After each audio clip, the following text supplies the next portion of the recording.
welcome to LINEA ROCK. Hello! It's wonderful to be on your show. Thank you for inviting me. So happy to be here. Really hoping to get back to Taya. So don't anticipate my questions, all right? Okay, so first off, Blaze, about pull yourself up. How is your state of health? How are you? I'm very lucky. In March, as I was preparing for the European tour, I was home and I had a heart attack. Luckily, the ambulance was only 2 minutes from my house. They got to me, started treatment. Then in 15 minutes, I was in hospital. And then a couple of weeks after that, I had quadruple bypass surgery. And now, slowly, I'm better, getting better. My voice has come back, getting my strength back. And Saturday, I had my first show since my heart attack. And I feel very good about it, very excited. But it still takes a long while. It's about a year, normally, for people to recover from heart surgery. They cut you in half, then they rip you open, then they take your heart out of your chest, then they pummel it in, and put it back. Wow. So now with this quadruple bypass, will this affect your career in a sense? Will it keep it more quiet and relaxed from now on? Well, just the set list for these few shows coming up. I have 6 shows in the UK of my own. Then I've got the Wolfsbane show coming up as well in November, December. So we've kept the set list fairly simple, so it's not, I know everything, I'm more comfortable. And I hope if there are no problems, it's me, I'm coming back. And I love to sing. I'm very lucky to have this second chance. And I hope that, you know, we will get better. A lot of things musically that I still want to say. There's a couple of records I feel really need to make, to express my ideas as an artist. So I hope it's the start of a new part of my career. So the title, Damage, Strange, Different and Alive. This album came out in July, and usually, you know, a live album is like a celebration, a sort of sum up, some way, an analysis of a career. It closes an era, taking your time, you know, for the next step, the next chapter. Let's face it, as a sort of station, you know, to stop a while during the journey. And this is your 7th live album, if I'm correct. It's, of course, all live, something which is rare recently. But about, you know, Damage, Strange, and Different. What's damaged, what's strange, and what's different? Well, that's a great question, Barbara. My feeling, and this is true, I feel, for many artists, you write the song, you rehearse it a little bit, put it together, record it, then it's on the album. If that song then becomes part of your live set list, it grows. It comes to life in front of people. The audience and their reaction changes the song. And so that's the idea of this live album. What was important was in the lockdown, we recorded the War Within Me album, and a lot of that was about trying to help yourself feel better in these terrible circumstances. And the song I have on that, called Warrior, is about the words that you use to describe yourself. If other people say you're not good enough, you're a loser, you're never going to make it, you're useless, don't let their words be the description that you use. Find your own words. And the word I wanted to use for me and for my fans was warrior. Maybe you don't always win, but you always fight. Yeah. And this was the idea. So let's face it, in the heavy metal family, we are different in a way. We all wear the same colour clothes. You know, we all talk about bands and heavy music like it's our whole life. We are damaged, strange and different, but it doesn't stop us connecting with each other. And I think in other places where music isn't the centre and the music that we love is so deep, then that's why I chose the title, Damaged, Strange, Different and Live, because it could be for anybody that doesn't feel like they're part of something. You definitely are part of the metal family, if it's nothing else. So that is why, and this feeling of live, this song came to life in front of the fans. So, right, on my War Within Me album, we had some songs in the set. We need to record these. This live version, the magic, the energy of the fans, that's what makes the song special. So that's side one. Yeah. Then side two, my Iron Maiden history, this magnificent time in my life with these big songs.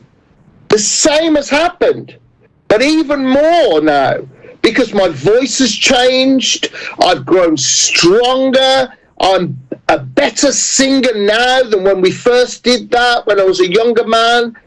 So these songs feel like they have some new energy, and it's my version of those songs. So that's what I put on side two. These songs are 25 years old, but it's a new version. It's the energy I have now, the understanding that I have now, the voice that I have now that brings that lyric to life much better, I think, than sometimes in the past. So I really wanted the album to be these two things. Right, these are the songs come to life in front of the people that make it magical, and that's my fans. They are the ones that have the magical. They make all of it possible, and that's why I wanted to do it, as to go, you know what, that's a little era on its own. I want to feel that. And there are so many technical innovations in music now that you can record so many shows on just a stick. Yeah. So when we looked at the tour, oh yeah, I can record off my desk, multi-track recording. That would cost thousands and thousands years ago when I started. Impossible.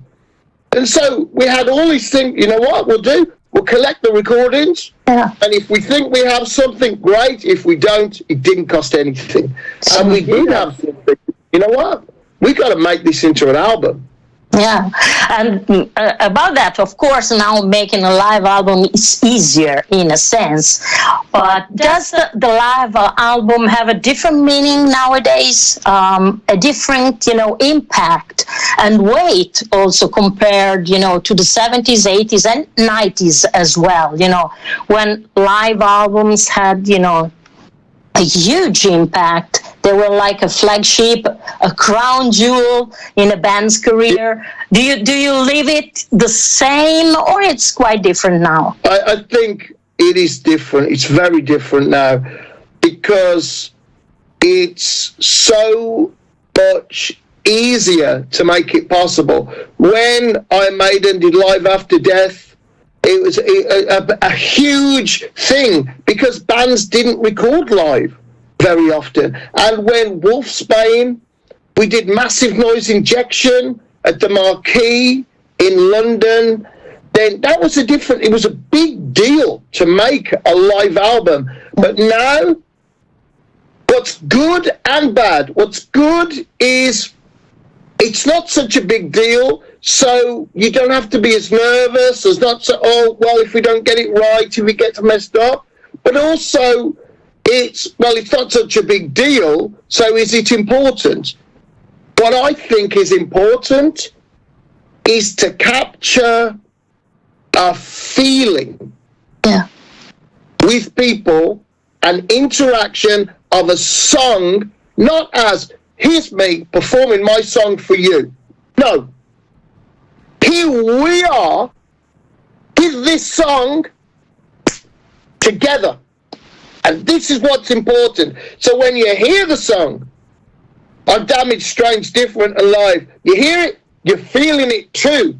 Because the feeling is coming from the energy and the spirit of my incredible fans. That's the difference. And so there are more opportunities to go, we got all these. Let's see which recording is best. This one is magic. This song on this night in Glasgow. Man, this song on this night in France. Yeah. But to do that before was much more challenging. And to come to the end of it, you could go, no, the song, we didn't have something that night. This night the kick drum fell over. That night somebody threw water on the guitar, or, it doesn't matter. It didn't cost anything. Yeah. Years ago, you go, oh no, man, what are we going to do? We spent all this money hiring a massive studio from the Rolling Stones. Yeah. The mobile, yeah. Yeah, so I used that studio. We used it for Wolfsbane, Massive Noise Injection, fantastic.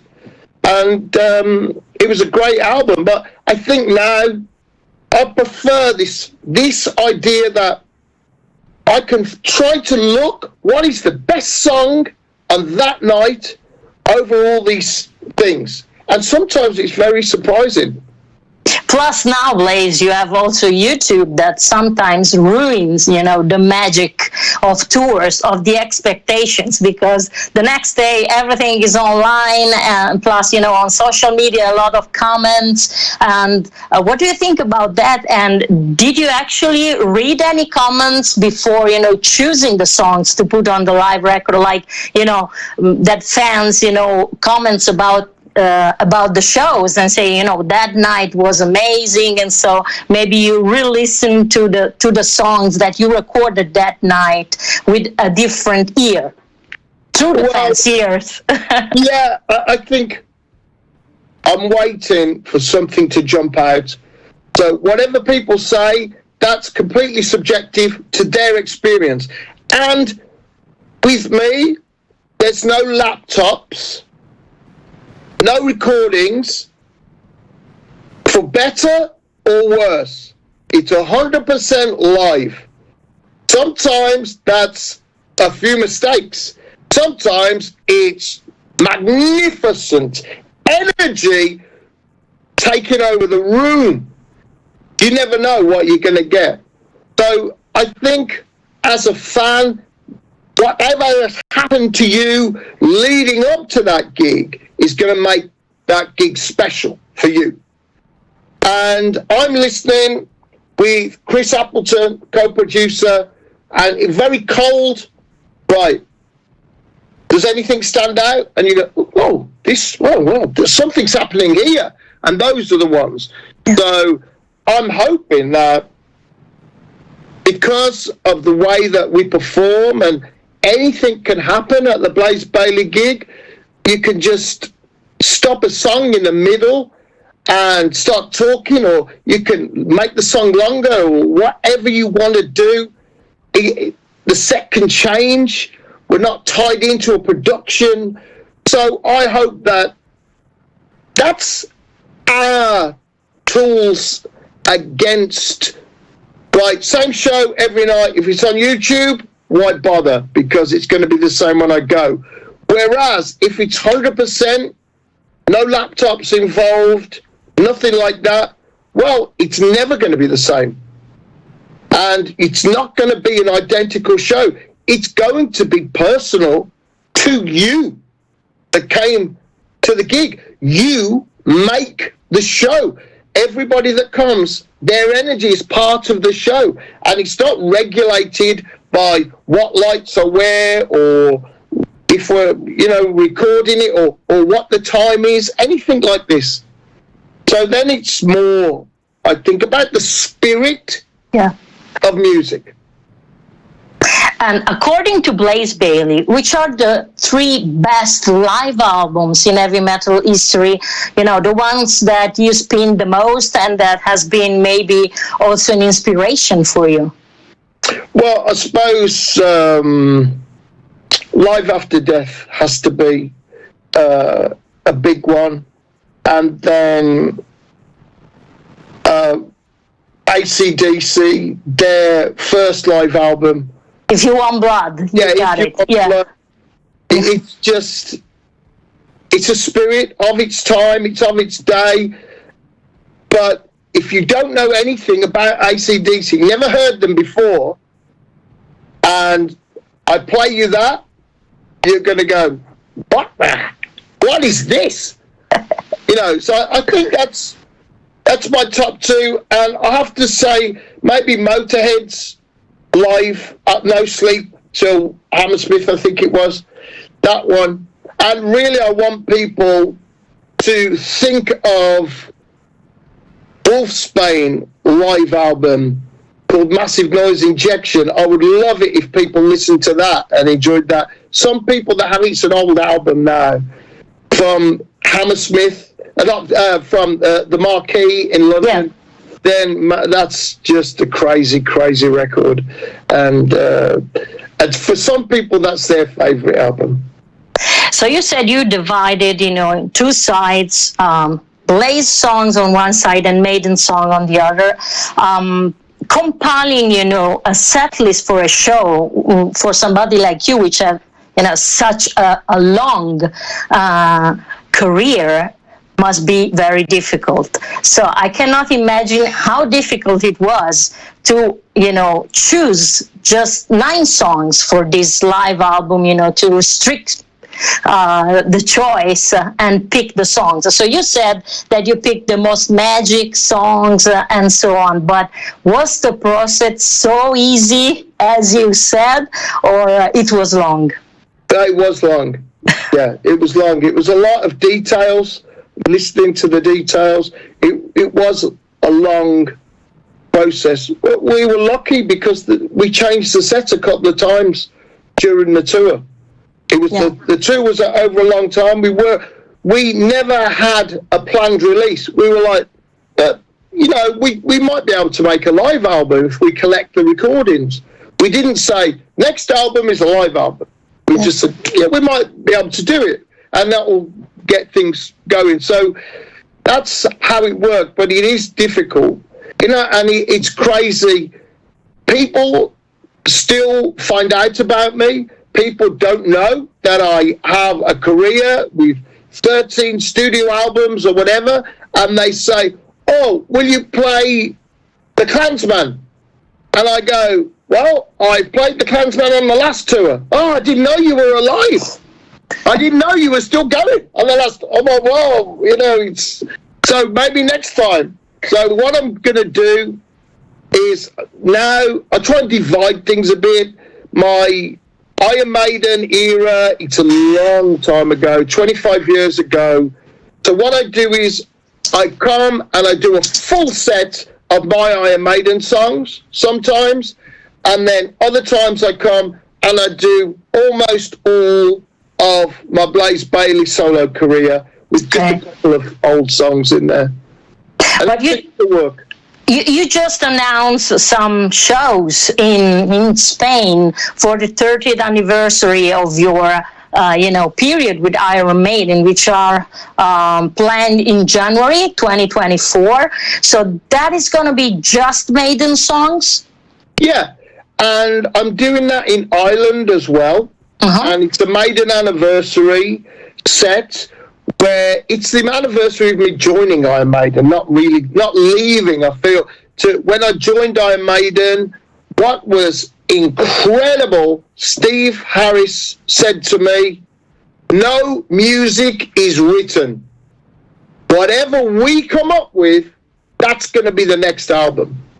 So it was incredible listening to all my ideas, and we came up with Man on the Edge, and it was #1 in a lot of countries around the world, my first top 10 single. So it was a fantastic time for me. So a lot of people missed that. Maiden are such a huge band with such a long career, and new fans come along, and then they listen to the X Factor and they go, "Bruce sounds really different on this album." Yeah. And then they go, but it's not Bruce. Blaze Bayley. Who is he? And they go down the rabbit hole of Blaze Bayley, and then they discover a lot of different things and my albums for Maiden, and they go, "Well, I never saw these live, and Maiden aren't going to do them." So for me, it's really nice to go back, and especially Virus, Iron Maiden, never played that, so they probably never will play it. And Lord of the Flies, they only played a couple of times since I left. So Future Real, Maiden haven't played that since I left. 2 a.m., I don't think we played that live together. So these songs, it's nice. And Como Estas Amigos, we never played that live together in Maiden. It's a huge song. For me, Como Estas Amigos is my most important Iron Maiden song, for me personally. And great song. Thank you, Barbara. It's great when I play some of the songs and older fans are going, "Oh, I never thought I would hear this in my life."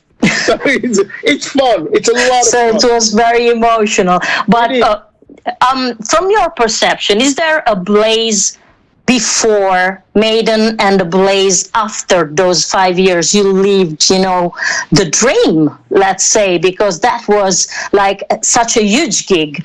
Did that change your approach to music and you as a person, in a sense? What do you think? For better or for worse? It depends, Well, I think it's a big question, and there's a couple of ways that I look at it. One thing is that working on the writing of the music, the songs with Iron Maiden, with the guys, they had big success, a huge amount of confidence that this has worked before, this will work. This never works, don't bother. So, and no, it doesn't go like that. That bit goes there, and that bit goes there, and then it goes like that. You go, And I learned so much. As well as that, it's not up there, sing down here, a bit more here, put this. And so after Iron Maiden, I had another third of my voice I never had before. I didn't even know about it. And it was a part with so much character and so much meaning that I could give to the lyrics and the melodies, that it was incredible, really. And that has continued to develop over the years, so that now I have more control, more dynamic, more depth than I ever had before. So I'm singing better now than I ever did, I feel. And a big part is because of that journey with Iron Maiden, as well as that with 2 guitars and the arrangements. I thought there's so much you can do with 2 guitars that I never did before.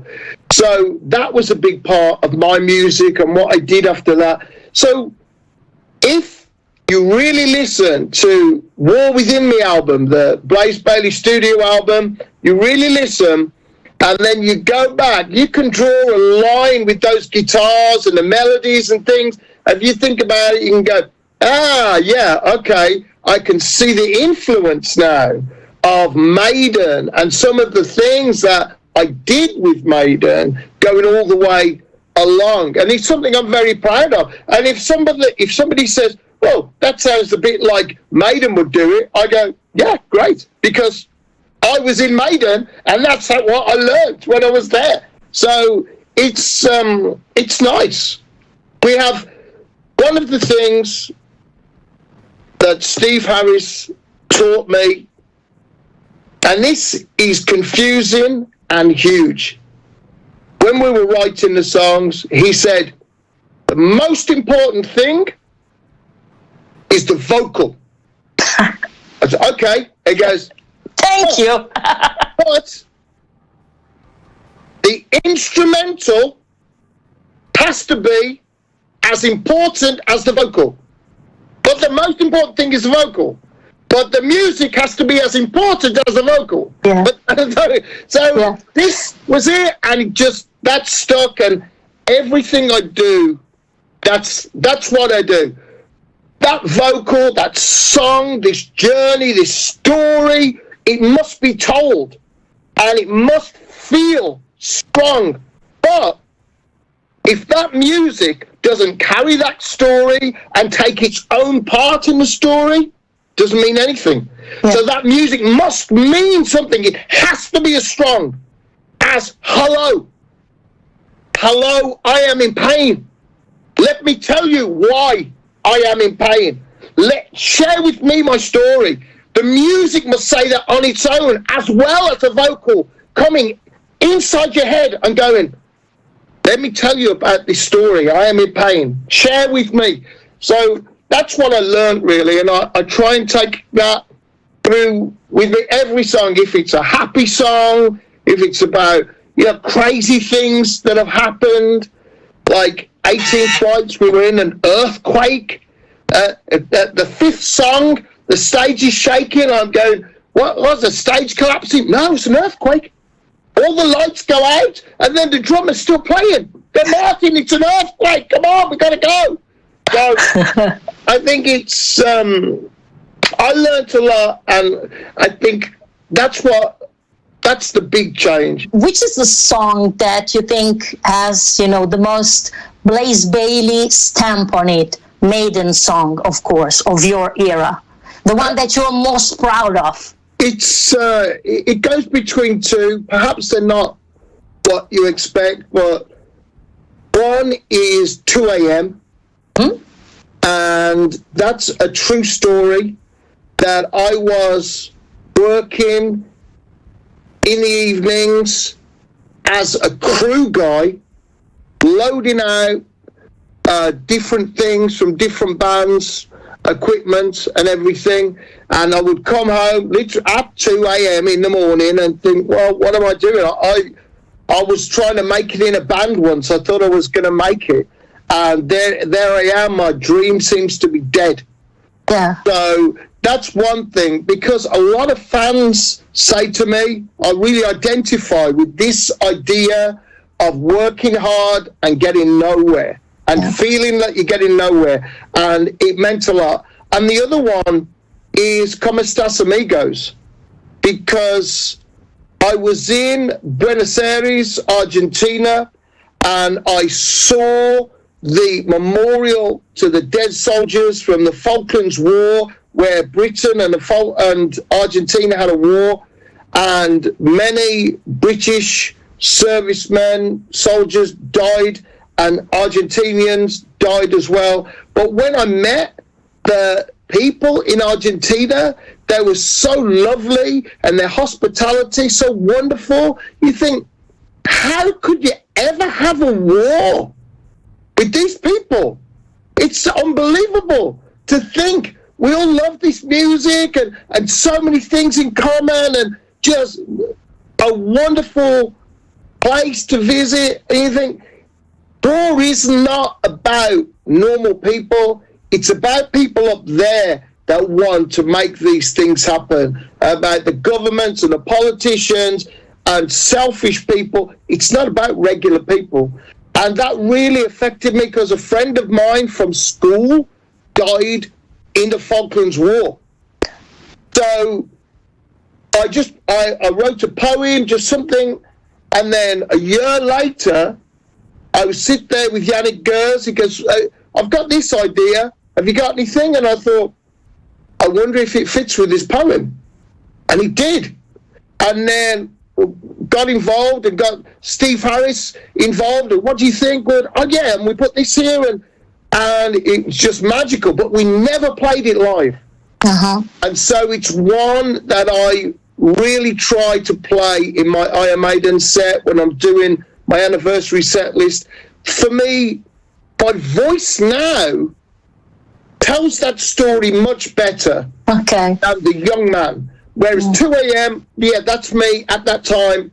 But now, Como Estas Amigos, this old guy telling you about this, if we live for 100 years, no more war, then it means more now than it did back then. And those are my top two, really. So that tour will be just, your era Maiden songs, or you put also some classics, from... No, it's, the tour is not long enough.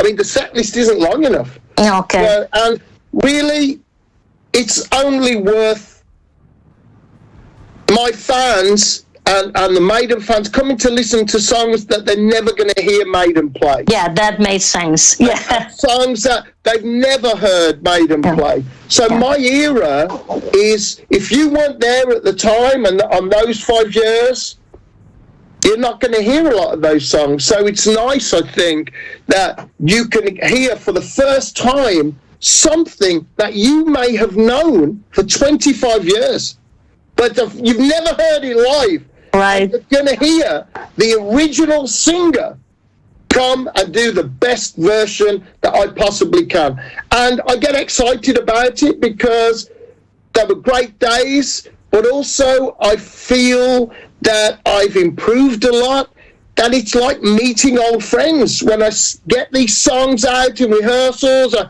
feel my voice, it's like giving my old friends some new clothes. Right. And it feels nice. And I feel that now, with my experience, I'm able to do the songs better than I did back then. So, Blaze, Bruce, as we all know, is the most loved Iron Maiden singer. Then there's Paul, which is the unforgettable one. What about Blaze? What's your place in Maiden history? And what do you think about Future Real, sung by Bruce Dickinson? I think Bruce is a wonderful singer. And here's the thing, Barbara, that people don't give the credit for, and that is Bruce Dickinson is one of the most important singers in music, not just in metal, but in music, because he has influenced so many people in different genres that were listening to Maiden. Metal was the most important music in the world when Maiden were coming up. So it's a different thing. Paul is a legend. He started. His voice is so distinctive, and it tells its own story of anger and frustration. And there's something wonderful and rich emotionally about the performance of Paul. When you get to the Blaze era, it's the progressive era of Iron Maiden coming. And so things take their time a little bit, and they're darker, much darker. So I think my era and how I will be remembered, my place is Iron Maiden, is of the dark times and the deep emotions and of a struggle and a rebirth. That's what we were up against. We were in Italy playing to 10,000 people a night. In the UK, the magazines said Iron Maiden is dead. Yeah. It's a frustrating time. Grunge, that is the music now. Heavy metal is dead. Yeah, remember. This is what happened when I was in Iron Maiden. EMI sold all the factories that made the records. It was just a darkness, and we went, no, if the fans are there, we are there. And the fans stayed with us. They stayed with me. They gave me a chance. I was so fortunate. I was living my dream, and the fans in Italia really opened their hearts. Right, what's this guy like? Who is this? Let's see what he's like. And then everybody gave me a chance. So I think that will be it. But the history of Iron Maiden is not finished, and it is not written yet. So we shall see. We shall see when the legend is complete. Where is my place? Okay, so let's say you were the quickest, but you left a sign. So, okay. About Wolfsbane, as you said, you're back, and it's real love again. Possible love, not impossible love, among the band members, and this is still the original lineup, which is tough as it's mentioned on your tour poster. What works there that didn't work with Maiden? That makes it so special for you. And will you come with Wolfsbane to Italy on tour? Yeah, we would love to. It's just hooking up with the right promoter for the right time, because everyone in Wolfsbane is busy with different things. We only have a short time that we can get together, and it's the original lineup from the first album. And what happens is there's a very special kind of chaos that happens when the four of us are in a room together. And we don't know how it works, but something happens, and then we have a song, and we go, oh, yeah, I like it, yeah. And I think the Genius album, the new album, it's the best Wolfsbane album. It's the one where we're the most relaxed. We've known each other for so long. We're not trying to prove anything.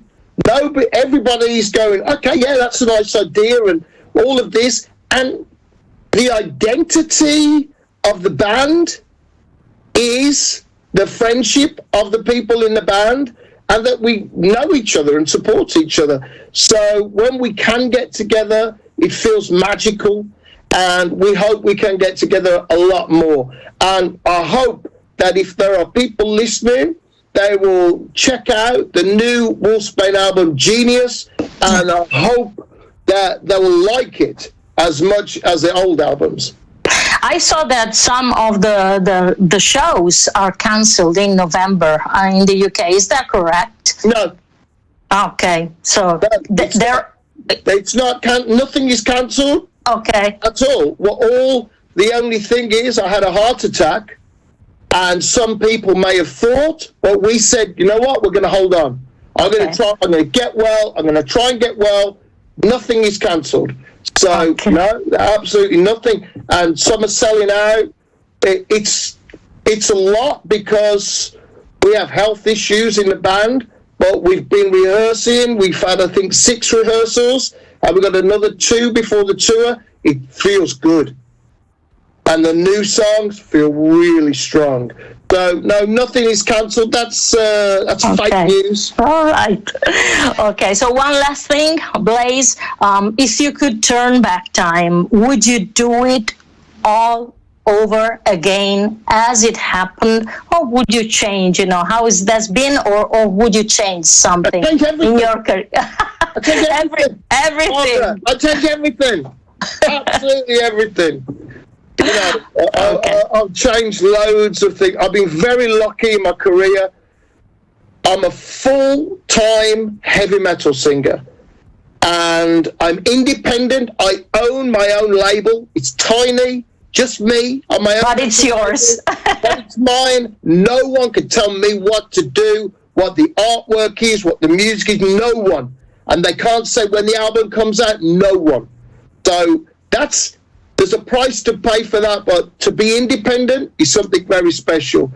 And thousands and thousands of people dream of being a professional musician, whether it's an opera singer, in an orchestra, being in a band. Thousands of people dream of being a professional musician, and I'm so lucky that in my life, here I am. I'm a professional singer, making my own music, doing what I want as an artist, being able to follow my passion as an artist. So I'm very, very lucky. I would change all the days where I had an accident, then I would have stayed at home. Okay. Now that you know, yeah. Definitely change that. All the days where I had a tummy problem because I ate the wrong food or I ate shellfish, I would change those days. I would not have eaten on those days, but not much really. It's a journey. I've learned a lot.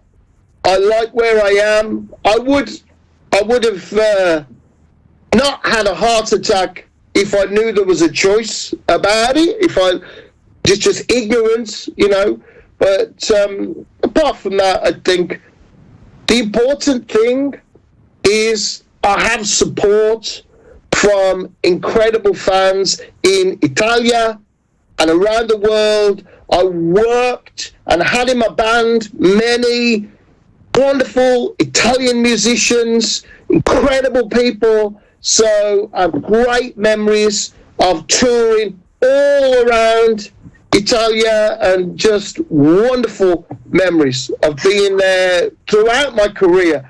And I would love to return. Yeah, we love you too, Blaze. Thanks for your time, for this great interview. Been such a pleasure talking to you again. And I hope you will bring also the 30th anniversary Maiden tour to Italy as well. So let's keep our finger crossed. And let's close this interview with the power of Nikola Tesla, Blaze Bayley song. And thanks again for your time, and see you soon. Ciao, Blaze. Ciao.